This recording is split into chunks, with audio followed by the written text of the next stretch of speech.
We got Joe Burrow against the Patriots and Matt Stafford in Detroit to play the Lions.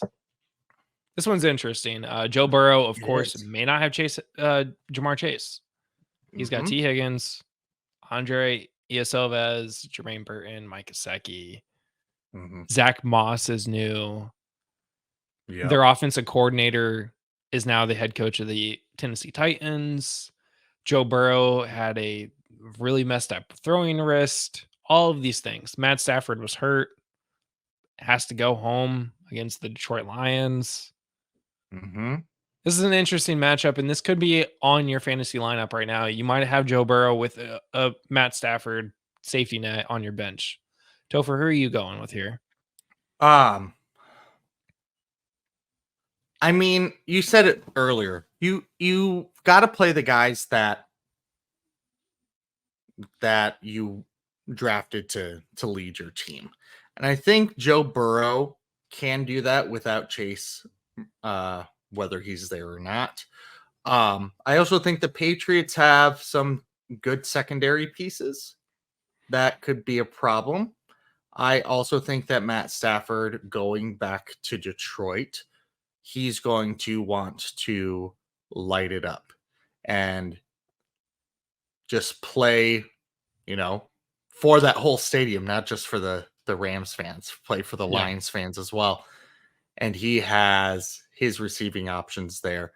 I think at the end of the day, you go Burrow because you drafted Burrow to be a top 7 quarterback. You drafted Matthew Stafford at the end of your draft. But I would consider Stafford if Chase doesn't play.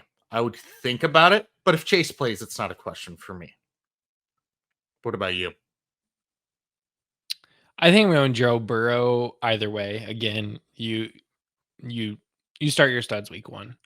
Yep. Joe Burrow is your stud. I think Matt Stafford could have a little bit. He'll get his home welcoming, and then the game will start.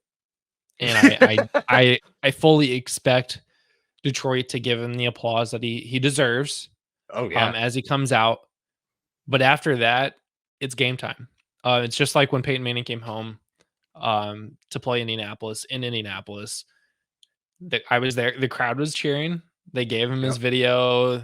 It was emotional. Oh, yeah. Game time started, and I don't think Peyton Manning knew that Lucas Oil could get so loud when he had the ball. Because when he had the ball, it was an orchestra. He led the entire stadium, not just the 10 other people on the field. Yep. So I think it's going to be similar for Matt Stafford.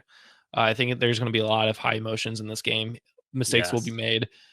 Puka is coming back from an injury. Cooper Kupp is old and coming back from a serious, not a serious injury, but an injury that kept him out for a while last year. And then you got Matt Stafford has been limited in practices this week. And then we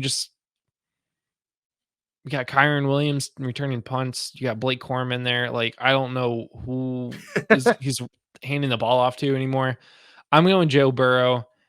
T. Higgins is still a top viable candidate for a wide receiver 1 position on a lot of teams in the NFL. Like we mentioned, Mike Gesicki's there. He can dump it off to him. He's got Zach Moss, who is a serviceable running back. Look what he did without Jonathan Taylor last year, getting 30 points a game. Yeah. And he's got wide receiver options. I'm going to go Burrow, assuming that his wrist is 100% ready to go. And he was a full participant in practice this week so far. Yes, that's very fair.